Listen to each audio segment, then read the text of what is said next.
Hey everyone, welcome back to the channel. Today we're diving into a topic that's as old as civilization itself, hygiene.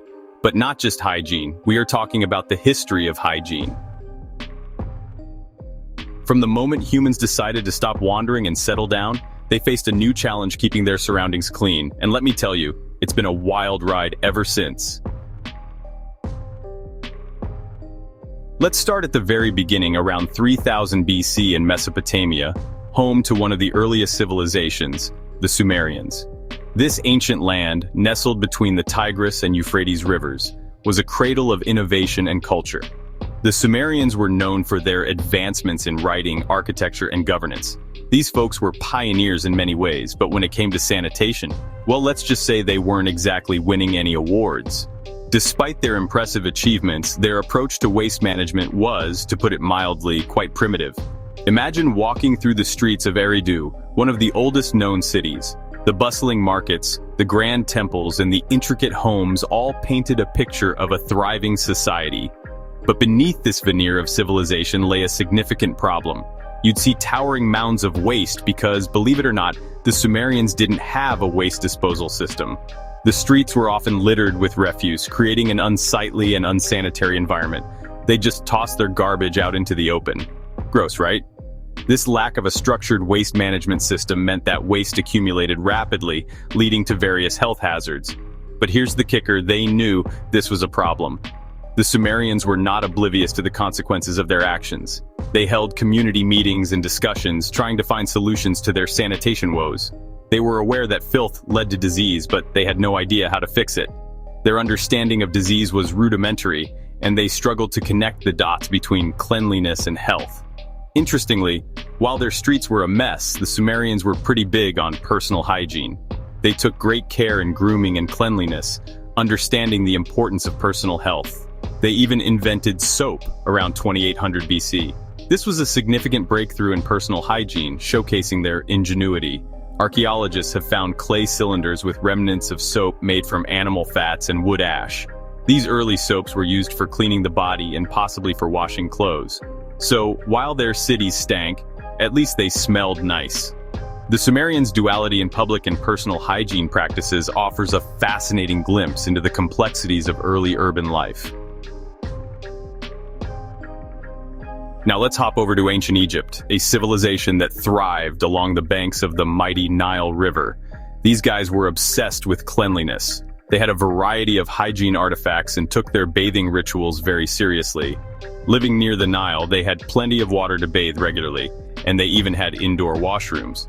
This was quite advanced for their time. But here's the catch, no running water. Despite their advancements, they still had to deal with the inconvenience of fetching water manually. Yep, they had to carry water from the Nile to their homes. Talk about a workout. Imagine doing this several times a day. Rich Egyptians could afford servants to haul water for them, but for everyone else, it was a different story. It was a DIY situation. Every family member had to pitch in, making it a communal effort. And let's not even talk about the smell. With no proper sewage systems, waste management was a huge issue. Without proper sewage systems, waste was often dumped into the streets. This created unsanitary conditions that were hard to ignore. Imagine strolling through Memphis, admiring the pyramids, and then splat you step in someone's business. Not exactly the highlight of your day. Despite their advancements, ancient Egyptians had to deal with some pretty messy realities.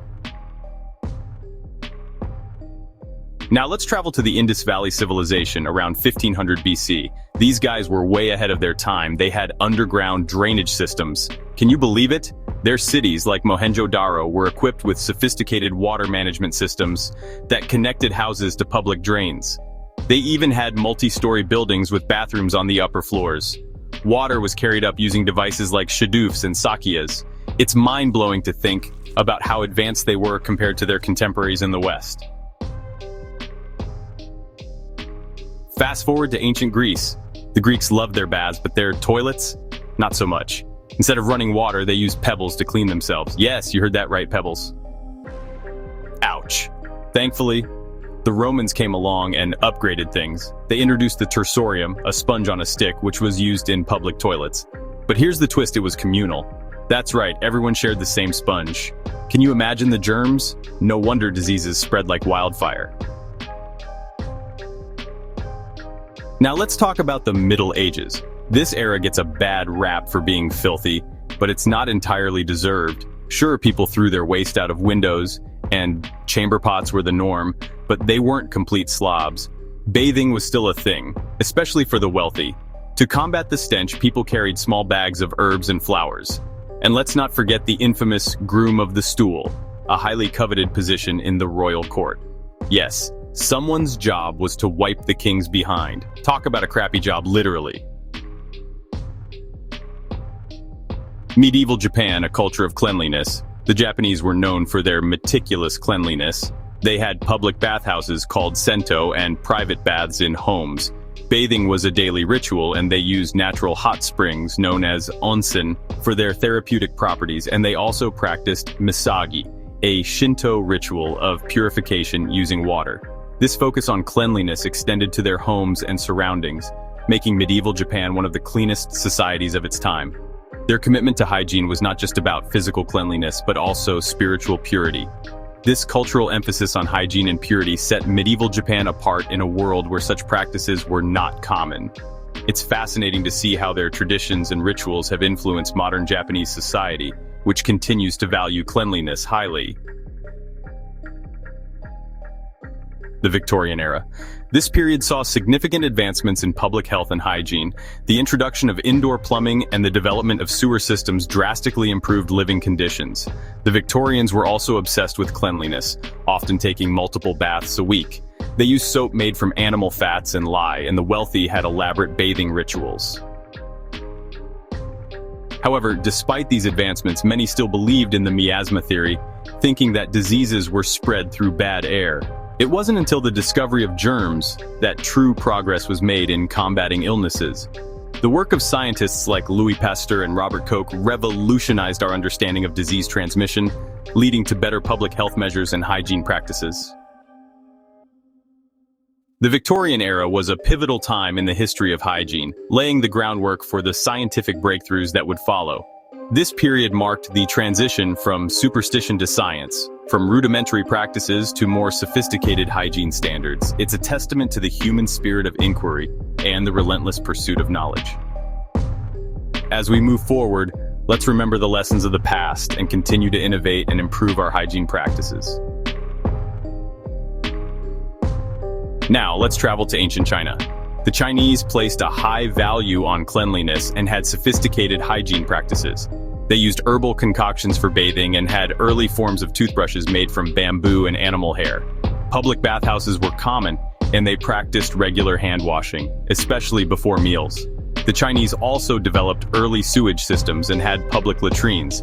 Their emphasis on cleanliness was not just for health, but also for spiritual reasons, as they believed that cleanliness was essential for maintaining harmony and balance. Ancient China's innovations in hygiene were remarkable for their time and continue to influence modern practices, which have left a lasting legacy in the history of hygiene. The Renaissance Revival. This era marked a revival of interest in the classical knowledge of the Greeks and Romans, including their hygiene practices. Public baths became popular again, and people began to understand the importance of cleanliness for health. However, the Renaissance also saw the spread of plagues, which led to the development of quarantine measures and the establishment of public health boards. These efforts laid the groundwork for modern public health systems. Despite the challenges, the Renaissance was a time of significant progress in hygiene and sanitation. The rediscovery of ancient texts on medicine and hygiene inspired new approaches to public health, and the construction of aqueducts and sewers became a priority in many growing cities. This period, rich in innovation and learning, set the stage for the advancements that would follow in the modern era. Finally, let's fast forward to the 19th century, a time of immense transformation and innovation. The world was on the brink of a new era, and the changes that took place during this period laid the foundation for the modern conveniences we enjoy today. This is when things really started to change. The Industrial Revolution brought about a wave of new technologies and inventions that reshaped society in profound ways. The invention of running water and sewage systems revolutionized hygiene. For the first time, people had access to clean water in their homes, and waste could be efficiently removed, drastically improving public health. And let's not forget the invention of deodorant in 1888. Thanks, Philadelphia. This small but significant invention made a big difference in personal hygiene, helping people stay fresh throughout the day. Today, we have access to clean water, advanced sewage systems, and a plethora of hygiene products that keep us cleaner than ever. From soaps and shampoos to hand sanitizers and disinfectants, the options are endless. It's fascinating to see how far we've come from the rudimentary practices of ancient civilizations to the sophisticated systems we have in place today. Each step along the way has been crucial in shaping the world we live in now. I hope you enjoyed this fascinating look into history. Don't forget to like, share, and subscribe for more captivating history content. Your support helps us bring more educational and entertaining videos to you. Thanks for watching.